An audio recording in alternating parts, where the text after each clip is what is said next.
Yo, what's going on? Welcome to this Facebook Live edition of the Dealer Playbook, a podcast that explores how to create a thriving career in the retail auto industry.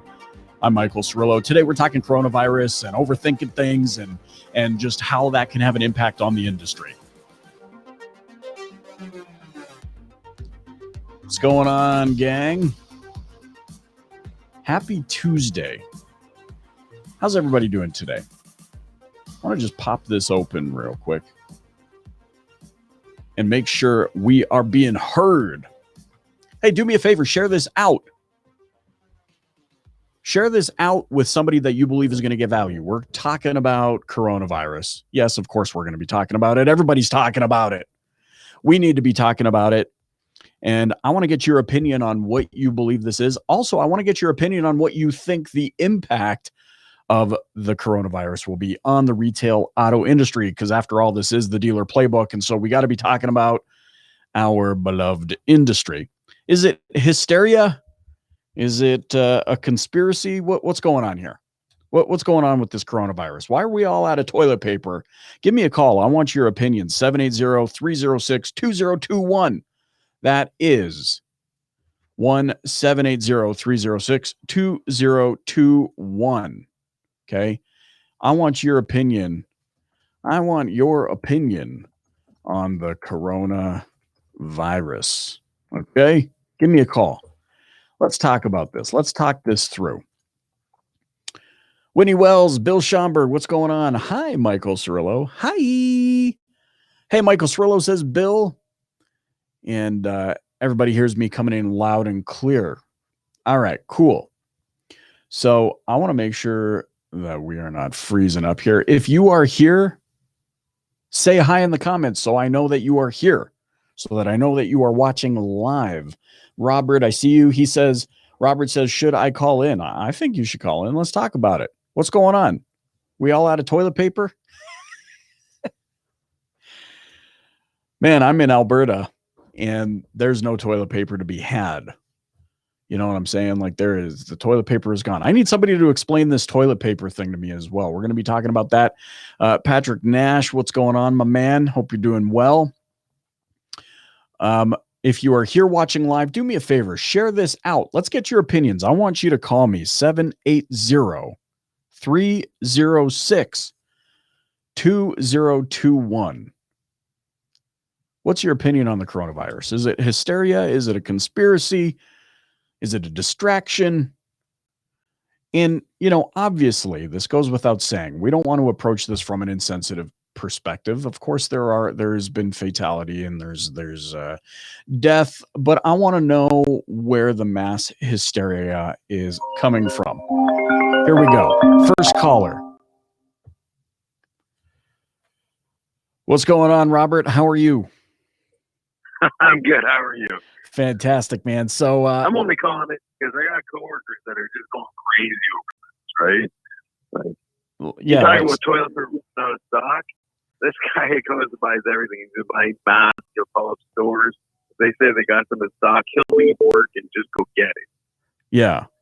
So Costco's out, Sam's Club's out, Walmart's out, Safeway's out, Sobeys is out, Vons is out. Like everywhere's out of toilet paper. What's the deal with the toilet paper? I don't get it because it supposedly doesn't give you like what I call the Dan, right? So why they carry all over all the toilet paper, right? Yeah. My thing is like, okay, I get it. Like if you are put on quarantine, then you want to make sure you've got toilet paper. I mean, there's a reason I'm not shaking hands today. Dude, there's a reason I'm not shaking hands anymore, and it's not because of coronavirus. It's because everybody's out of toilet paper. Exactly. Fist bump all the way. Right? Dude, I don't even know if I want to touch fists. Stephen Wayne is saying, true. Stephen Wayne says, plenty of toilet paper in Indianapolis. Places like Italy have restricted travel. Would you like to be locked in your house with no TP? The state of Illinois has passed legislation that allows the governor to mobilize the National Guard and any other measures necessary to control the virus. Okay, so I mean, this is an interesting one for me, Rob, because I lived in the Philippines for 2 years, and I mean, toilet paper was always of short supply there. Sure. Yeah, it's just crazy. You go to I go to Walmart and there's no toilet paper. I just want to buy toilet paper for myself. That's it. My family. That's it, right? Like just one package. I'm happy. Right? Yeah, man. Like I don't get people. Like it's a hysteria for nothing. And I mean, the social media doesn't help, right? Like, sorry, but it doesn't. Yeah. So today, all I've been reading is, Harvard's closed down. Like the whole school, Harvard supposedly closed down because of it. They're making everybody do online classes. Right. I don't know if you heard that one, but and then take because I'm in Ontario, so you take Mississauga, right? Yeah. Supposedly the RBC head branch in Mississauga. One of the workers, tested positive, so they got a whole floor of quarantine. Yeah. So what do you think the impact? Do you think there's long-standing implications of this, or do you think it's sure? What do you think the implication on the industry is? Well, the car industry's hurting, right? It's slow to begin with, right? Because of everything. Like here in Ontario, it's slow, right?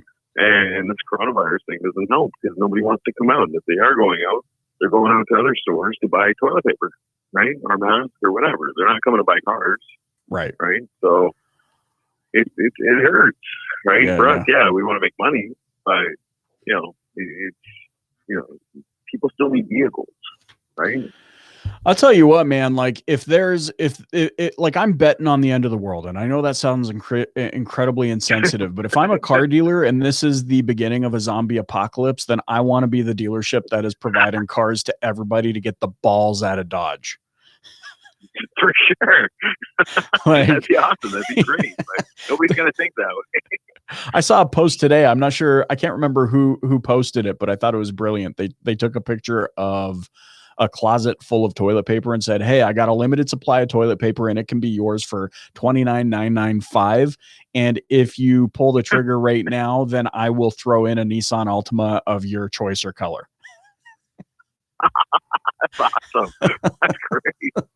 So there you go. All right, man. Thanks so much for calling in. We're gonna I didn't expect this to light up like this, but I got phone calls coming in left, right, and center. So definitely appreciate you calling in on this Facebook Live.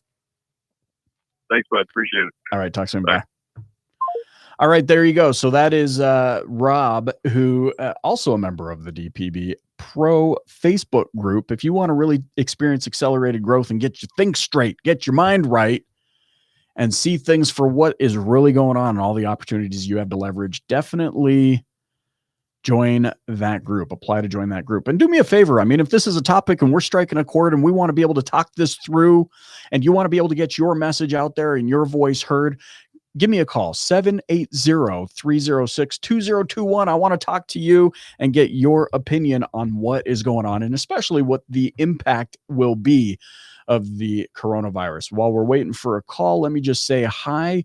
So we got Stephen Wayne. Hello. Whitney Wells says we have a college here that is closed. Oh dear. Oh dear. Right. Bill Schomburg says, great point. Social media does not help in these circumstances. Oh, nay. David Liza Lozano. Did I say it right? I feel like there's David. Maybe I'm just saying that completely wrong. Well, hello to you anyways. Eric Wilroy. Hey, what's going on? We got one more call coming in. Here we go.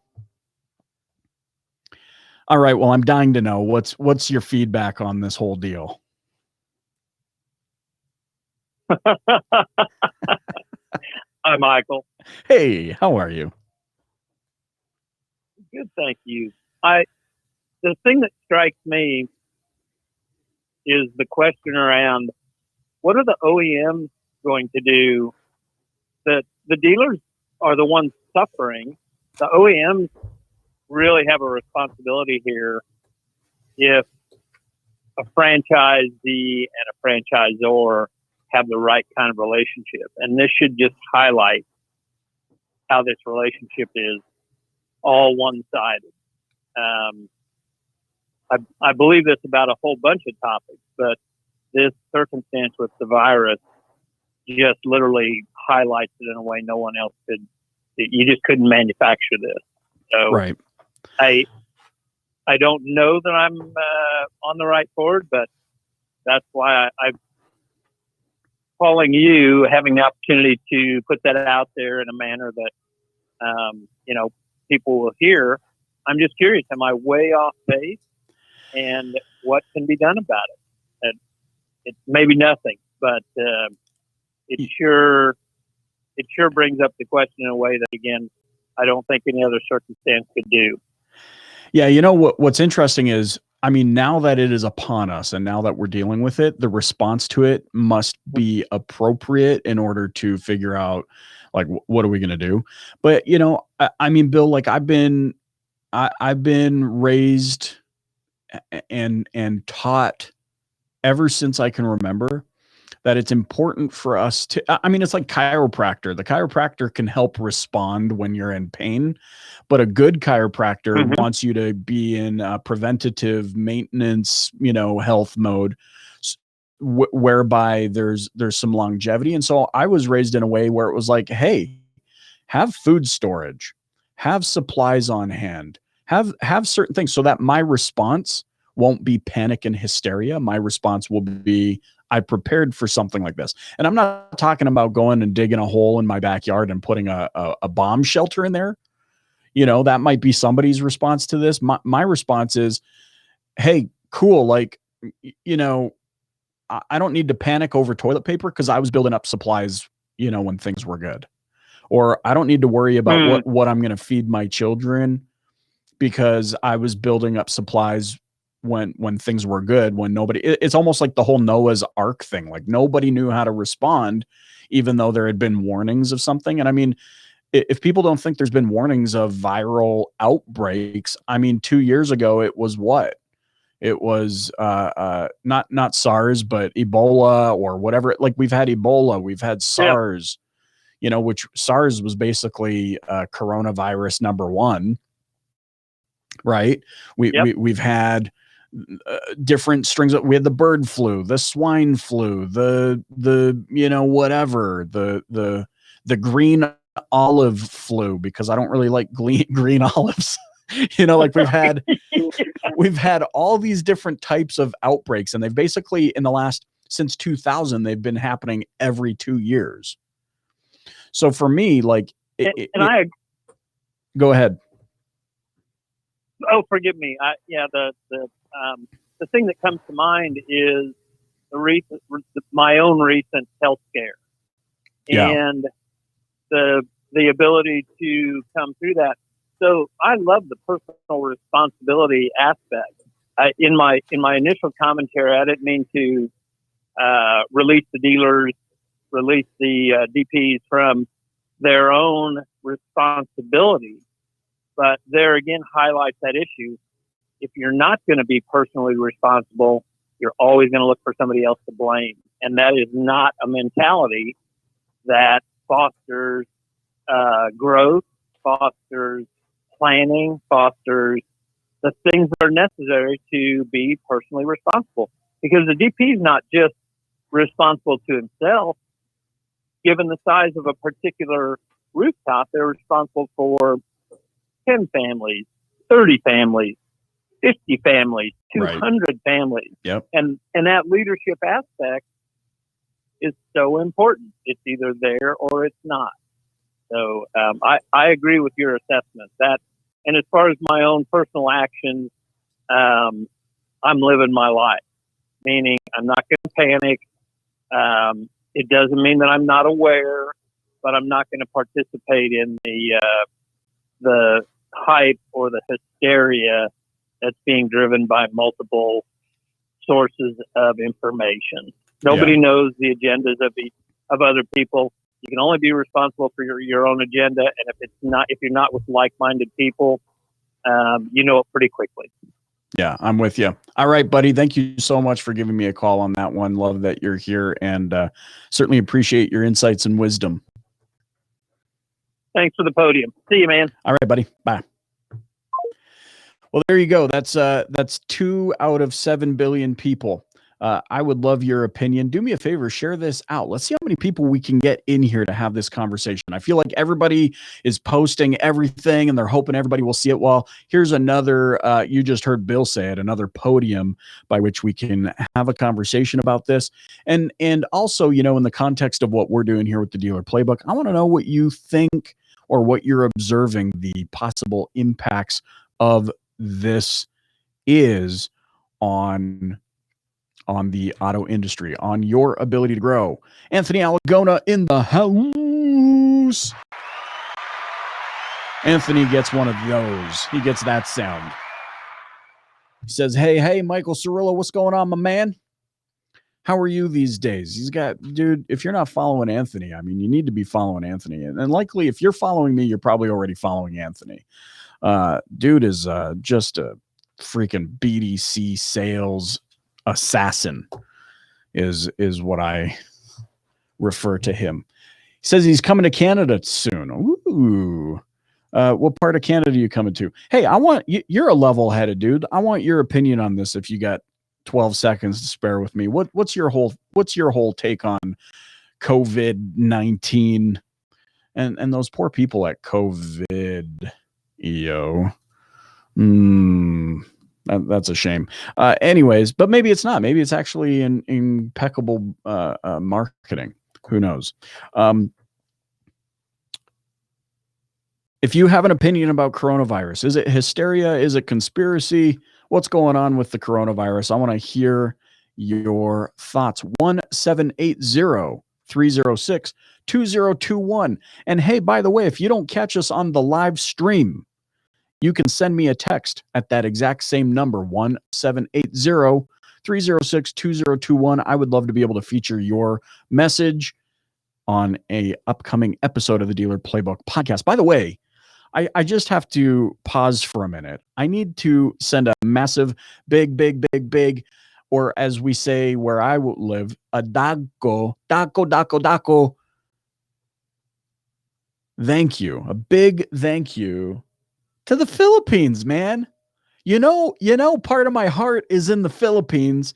For those of you that aren't aware, I found out this week the Dealer Playbook podcast actually ranked as the number 8 marketing podcast on Apple Podcasts in the Philippines. And then when we broke that down and we looked at some of the episodes, we had the number one, okay? The number 1 marketing podcast episode on Apple Podcasts in the Philippines. And if you're not like as excited as I am, let me just tell you, okay? Sure, when I first found out I was going to the Philippines in 2002, I had to look it up. I didn't know exactly where it was. However, I think I want to say, let me just see here. How many people live in the Philippines? We're asking Google. 104.9 million. That's as of 2017. Holy crap. 104.9 million people in the Philippines. So a huge shout out to the people of the Philippines. Pastilan, nahigugma con ninyo dito sa Pilipinas para sa imong, I can't remember the word for support. Imong tabang. Man, I love my time in the Philippines. Hey, for those of you that are just joining in, yeah, I used to live in the Philippines. I was there. I did missionary work in the Philippines. I was there for a couple of years. I had the privilege of learning the language and getting to know so many incredible people. Yeah, I'm probably a little bit rusty these days. That's what we would say, batig yungit. Like I got a really bad, like it's not good, don't sound good anymore. But what do you expect? I've been home for like 14 or 15 years. I try so desperately not to lose that language. In fact, anytime I see somebody from the Philippines, and by the way, I can pick people out from, I know when I walk into stores, I walk into anywhere and I see somebody from the Philippines. I'm like, are you from the Philippines? And they go, yeah, kind of apprehensive. They go, yeah. And then I immediately ask, what province are you from? Now, just insider secret here. If you ask them what province they're from, then they start to go, oh, he didn't call it a state. He knows there's provinces here. He must know a little bit about it. So they tell me, they'll say, oh, I'm from Manila. and immediately, and that's where they speak Tagalog. I don't speak Tagalog. I speak a dialect called Visayan or Cebuano, Bisaya, as they call it there. But I learned one phrase in Tagalog, which was it literally translates to I don't know how to speak Tagalog, which is hindi ko magsasalita ng Tagalog, right? So I'll say that to them and they're like, oh, and they go, what? And I'm like, Bisaya lang. And they'll be like, oh, what's happening? And it's always so much fun. I love speaking to people in the Filipino language. Linguaje. So there you go. Big shout out to the Philippines for helping us become the number 8 marketing podcast in the nation, in the Nasud. Hey, so what's your opinion on coronavirus? What's going on? What's happening right now? I want your opinion. You can give me a call right now. I would love to hear what you have to say. I want your opinion. I want your take. Is this hysteria? Has it gotten out of hand? Is it a conspiracy? Is it the end of the world? What is your take? And by the way, why are we out of toilet paper? That's really what I want to know. And do me a favor, share this out. If you know somebody that has an opinion that they would love to share right now live on Facebook and then available for everybody on the replay, dial me now, 1-780-306-2021. And while we're waiting for the phone to ring, I just want to dig into something that Bill and I were just talking about, which is the personal responsibility behind this thing. And it's not just this, it's any unforeseen circumstance. There's a level of personal responsibility, and it comes in the form, in my opinion, it comes in the form of preparation. Now, I'm not going to sit here and suggest that I am perfect at preparing myself for unforeseen circumstances, but there are certain principles that I'd love to share with you that I believe deeply in, that I am striving to be better at, that for me, I think, and for my family, take the edge off of things like this as they happen. Personal preparation, making sure my mind is right, making sure that my health is right, doing what is in my power, to make sure that I am as healthy as possible and that my family is as healthy as possible. That means not eating at McDonald's every day of the week or 3 times a week. Okay. And I'm not judging, like, if that's your deal, I'm not judging you for that. I'm just sharing I'm sharing my deal with you right now. And so that's kind of what I think. And so that's the first thing. The second thing from personal responsibility is we know that in this world, dude, stuff's going to happen, right? Like stuff's going to happen. You understand? And if we look at historical data, like it's every 2 years, something has happened. Something new has happened. Everybody talks so much about the crash of 08, 09. You got to understand the market's going to correct itself. Things are going to happen. Every 7 to 10 years, there's going to be a correction. If we know that and we talk about it and it's dinner table conversation, what is our personal responsibility in that? Is it to just sit and wait for it to happen, or is it to make sure that our affairs are in order so that we are taken care of? Does it mean that we go on vacation every year at $5,000 to $10,000, or does that mean that we go every second year and then save $5,000 or $10,000 every second year or something like that? Do you know what I mean? So there's that we can be doing. When we go to Costco or when we go to Sam's Club, when we go to the grocery store, do we have budget? Because we're taking personal responsibility of our finances. Do we have the budget to buy an extra can or 2 of that thing, or an extra case of that thing? Are we watching for the sales when, Campbell's, soup is on sale for 79 cents? Are we paying attention to those things, or are we ignoring them? Has our affluence made us weak? That's kind of what's going on in my mind. You understand? Has our affluence, because things are good, have we become soft? Not too long ago, I interviewed Brian Benstock, a phenomenal leader in the automotive industry. He is the leader of like the #1 Honda store in the nation. And it's there's no guessing why that is. This guy is a tactical, strategic freak of nature. And on that podcast interview, hold on, I got a message I got to respond to. He talked about how weak or how soft we've become because things are so good. Because things are so good, we've become soft. And look what's happening, guys. You want to talk about true colors. Look what happens when something like this occurs. Like, let's forget the fact that more people have died from the influenza already than this. We're afraid of new, aren't we? We're afraid of something new. We're afraid of things that we don't understand. That's totally acceptable. I totally understand that. But what is the measure of personal responsibility that we're going to put in these things?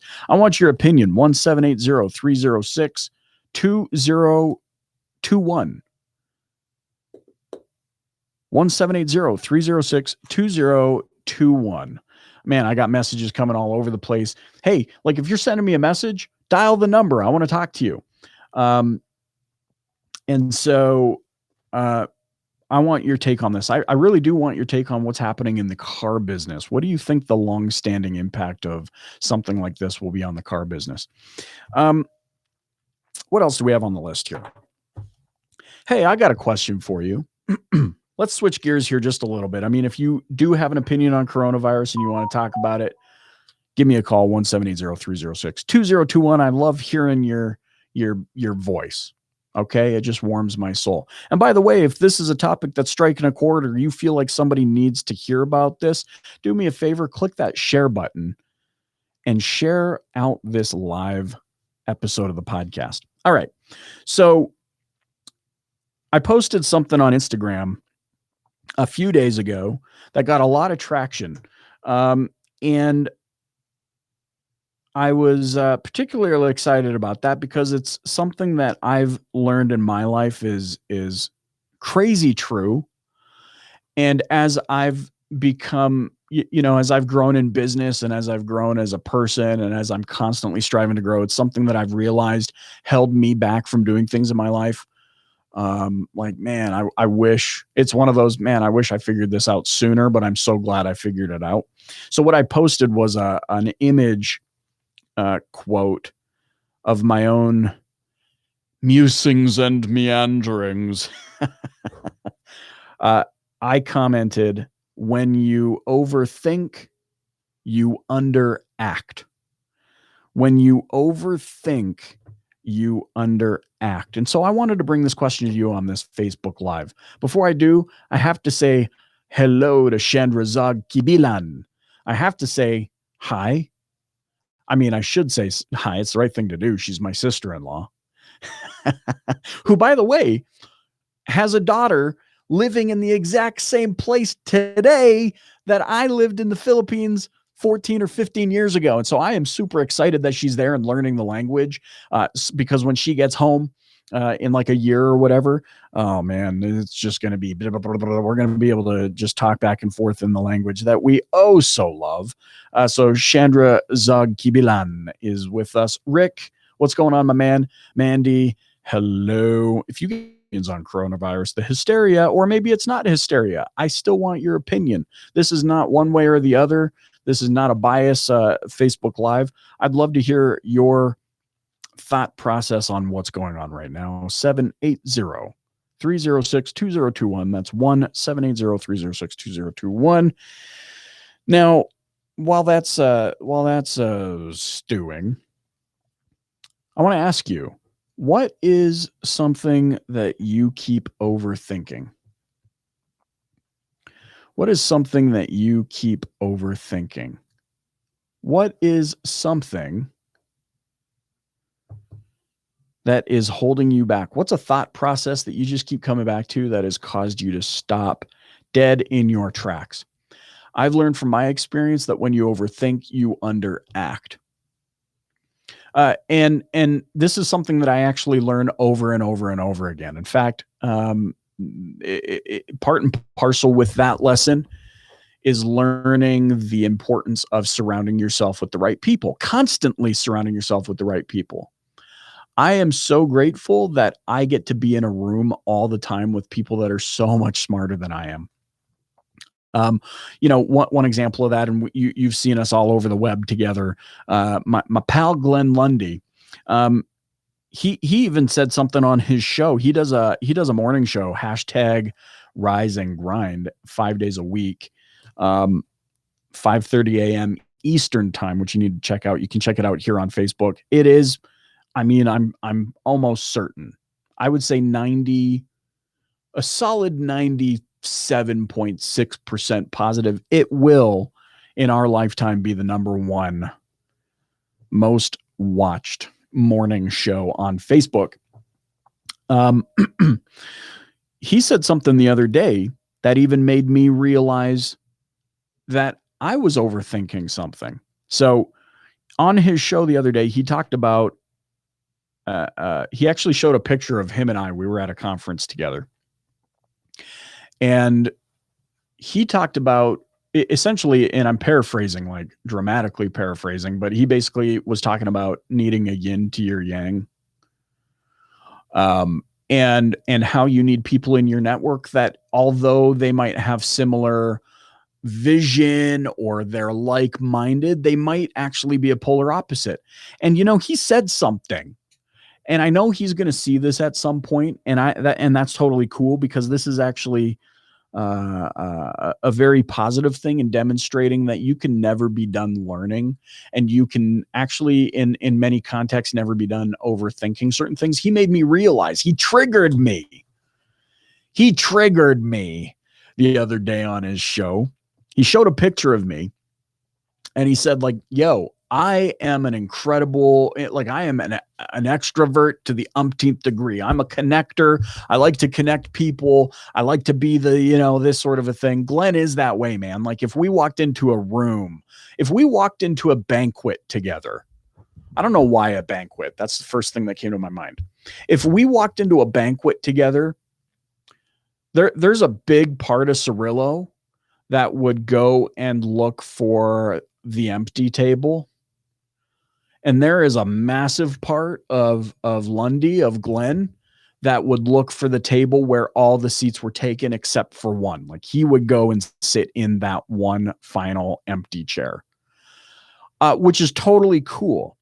And so what he said that triggered me was just hearing something I already knew about myself said back to me by somebody else that I respect. And he's like, yo, Cirillo's an introvert, and I'm going to work with him on that. Just the same way that Cirillo is good at all these things, and he's helping me with those things. Like, you need yin to your yang. But just hearing him say that I'm an introvert was like, oh, Smithers, I was like, oh, I gotta prove, I got something to prove.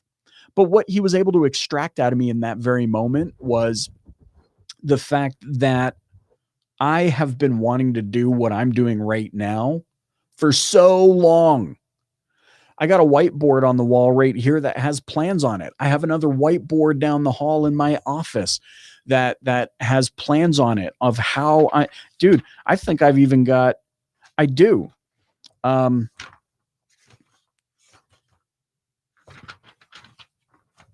got pages in this book right here where I usually take my notes from guests on the podcast. I got pages right here in front of me that talk about how I wanted to leverage this medium to get the message out there and to diversify the type of content I do. And the plans have been there, but it took having a yin to my yang to help me realize that even as someone who doesn't traditionally overthink a lot of stuff, I still am overthinking certain things, and that was holding me back. So what do? I get the studio going. I make sure it's all set up. The lighting is all good. The graphics and the TV and the Facebook. I got it all figured out because I realized that I got to eat my own. I've been eating my own dog food. When you overthink, you underact. Bill says, well, first of all, Whitney says, that's right. Fire, fire, fire. Whitney Wells also says, always a student. Yeah, totally. I'm always. You always got to be a student. Bill Schomburg says, I overthink understanding the events leading to the personal connections when people validate me as an influencer. I'm working on the trust of knowing who God made me to be, worrying less about the why. I'm the how. He is the why. Ooh, boy, oh boy, that is deep. Whitney Wells says, you and Glenn are great on your own, but you're even better together. Hashtag ATG. Yeah, absolutely 100% agree. We were at 10X Growth Conference, hashtag not sponsored, hashtag should be sponsored for how much we've talked about it. And it was actually Elena Cardone was actually it was Magic Johnson. Magic Johnson was the first person to talk about the importance of having a team. He was the first one to talk about the importance of having a team. Elena Cardone hit me straight between the eyes, chapow, when she said, independence is a middle-class mindset. That gets one of those. Independence is a middle-class mindset. So I would encourage you. I think there are acres of diamonds for you by having the idea, stop overthinking it, and instead reallocate the energy that you've been putting into overthinking stuff and find partners, find people that you can work with. Find people that are going to help elevate you and that you can help elevate. That's ultimately, what Glenn and I have going for us is we took a chance on each other. We basically, I call it the glorified, we went on basically a Tinder date, right? When he brought me out to Kentucky, took me out for some hot browns. We didn't have hot browns. Maybe next time, but he brought me out there, and dude, we just seen each other online. Like, we didn't really know much about one another. I knew he was doing his thing. He knew I was doing my thing. We both had the auto industry as a common ground, but that was it. But you got to strengthen yourself with the people around you. Hey, Andrew McIver, what's going on? How are things in freezing Manitoba? Glad you're here. Bill Schomburg says, independence is a middle-class mindset. Elena Cardone. Yeah, that's exactly it. That is exactly it. We all need people around us who can help elevate and inspire us to do better. So that's something I wanted to share with you. Hey, we got a few minutes left. I want to know what your take on coronavirus is. What are you seeing? Are you seeing the impacts of this on your personal economy? Are you seeing the effects of this on your regional economy? Are you seeing the effects of this in our industry right here in the auto industry? This is your last chance to call me live, 1-780-306-2021. And if you and you're in a position, maybe you're watching this while you're commuting or listening while you're commuting. Well, first of all, definitely don't be watching while you commute. Danger. But I want to know what you believe. So you can reach out to me in one of two ways. You can send me a text message to that exact same number, 1-780-306-2021, or you can leave a comment. You can also share this out. So there you go. I think this was a very productive conversation. I'm so glad for those of you that have been watching live.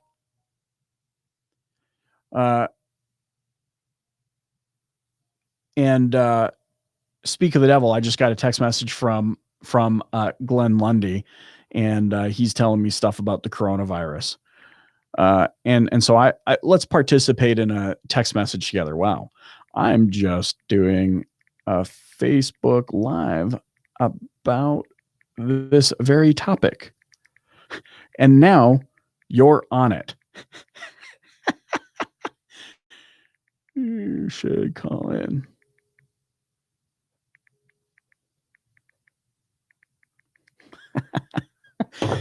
So speak of the devil, it's like he knew. I'm at the point now where I think Glenn thinks in social media. When I got home from the Philippines and I had been speaking the language for 2 years, my dreams were in the language in Filipino. My thought processes were in Filipino. I had to flip the switch back. I think we're at a point now where Glenn thinks in social media and has to switch his brain back sometimes. He's such a brilliant dude when it comes to social media. Anyways, there you go. We're talking coronavirus. Whitney Wells says, call in Glenn Lundy. I should call him. Should we call him? Let's just see what happens. This dude, man, I'll tell you what.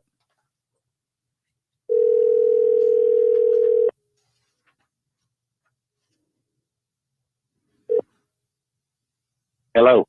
It's already 8. Mr. Glenn Lundy is live on Facebook.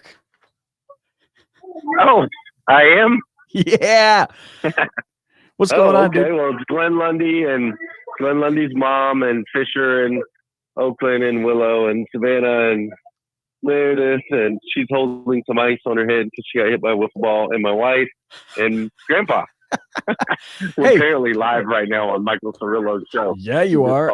And hey, dude, I'm happy to report it's not 1010. Oh, well, good, man. Man, you must have somebody must be teaching you.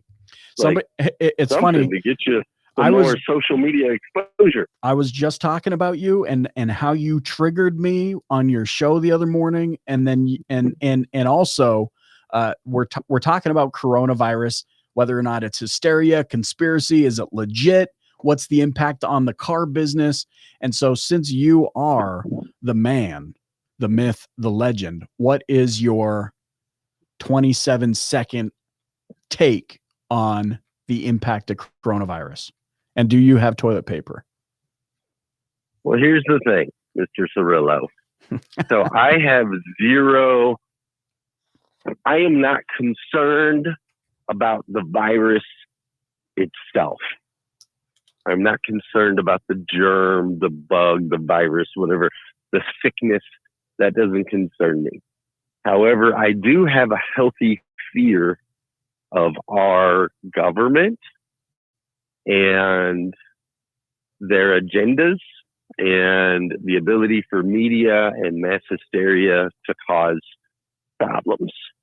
Yeah. So something tells me that there's more going on than we know. I mean, when you shut down the entire country of Italy, yeah, then there's either something we don't know, or it's just completely out of control. It's scarier than they're letting on. I don't know. I'm sure we'll find out. So you think maybe we won't. You think there's a conspiracy element to this? I don't know necessarily conspiracy. Like so say my president of the United States, right? If I were going to elect a president personally, I decide that Michael Cirillo is going to lead me in my country, and you get wind of something scary or catastrophic, I would expect you to go out in public and say, don't panic, people. Everything's going to be okay, right? That's what I would expect you to say, even if you knew in the back of your mind, like, holy crap, we should probably panic. Yeah. And then on the other side of it, if you knew that it's not something that we should panic about and it's not a big deal, I would expect you to go out and say, don't panic. There's nothing to worry about, right? Sure. Like, either way, as the leaders of our country, you don't want to create mass panic and hysteria if it's unnecessary, or even if it is real. And so I just respect that there's things that we don't know, and that's the responsibility of a government, is to let us know the things we need to know. And there's some things that we don't need to know. That's why we elect officials to make those decisions for us. So I don't go as far as to say like this underground secret conspiracy, sure, but I think that they're doing their job.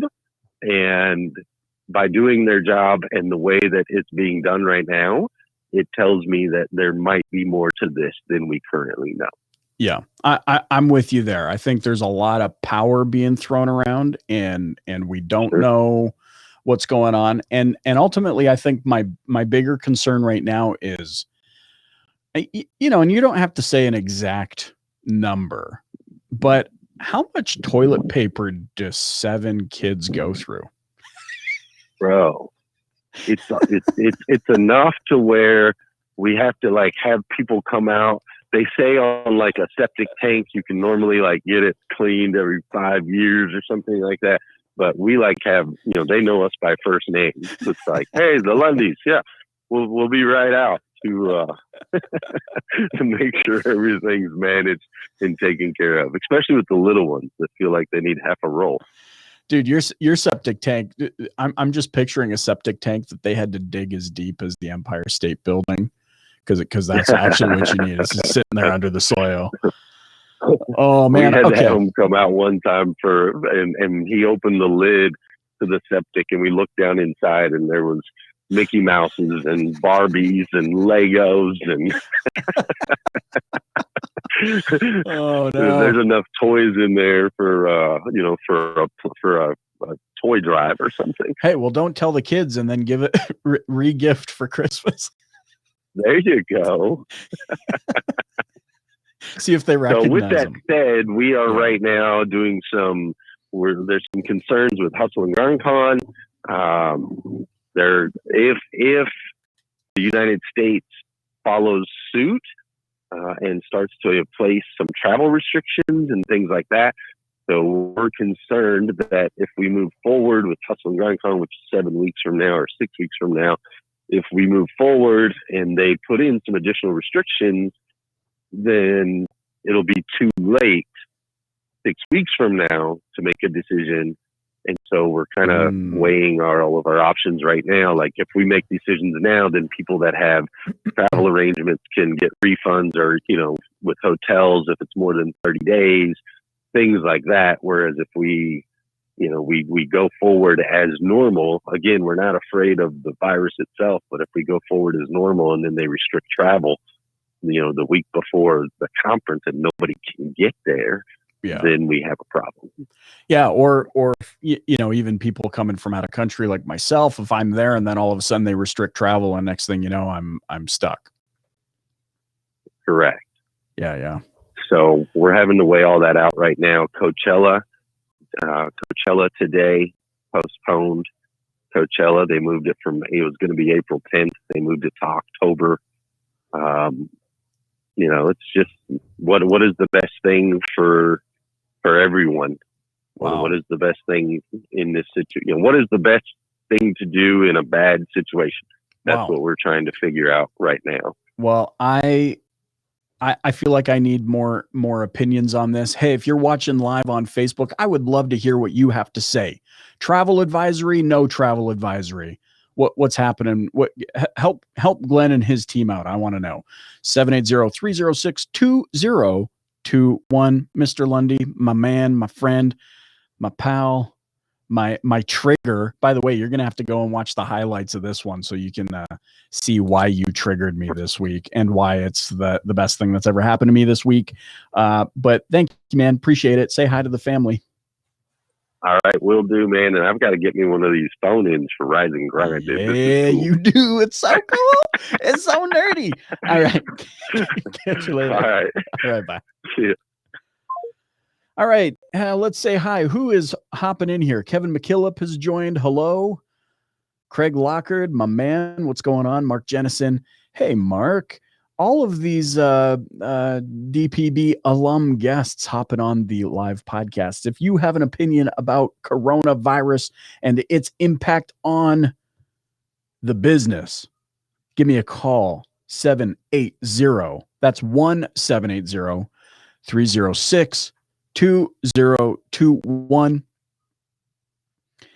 And let me know what you think. If you don't get on the live version of this Facebook Live, on this YouTube Live, you can still text me your opinion for a chance to be featured on an upcoming episode of the Dealer Playbook podcast, which, by the way, friends, thank you again. Daghang salamat sa akong mga kaigsonan sa Pilipinas for making this the number 8 marketing podcast on Apple Podcasts, 104.6 million people. It takes a lot to make that happen, and I certainly appreciate it. Craig Lockhart says, interesting podcast on Joe Rogan with Michael Osterholm. Did I say that right? Well worth the time. I would definitely say check it out. All right, gang. Thank you so much for joining me for the last 50 minutes. We're going to wrap it up now. I so appreciate it. Hey, do me a favor, share this out, and also make sure you are subscribed and following this channel. We're going to be doing a lot more Facebook Lives, just like this one, with call-ins, with guests, with people's opinion, talking about topics that are going to help you take things to the next level and dominate. Really, the gist of this episode is based on the opinions of those commenting. That's going to help you create a thriving career is personal responsibility. What can you be doing? I know it's 2020 and I feel like a fool saying wash your hands, but dude, can you just wash your hands?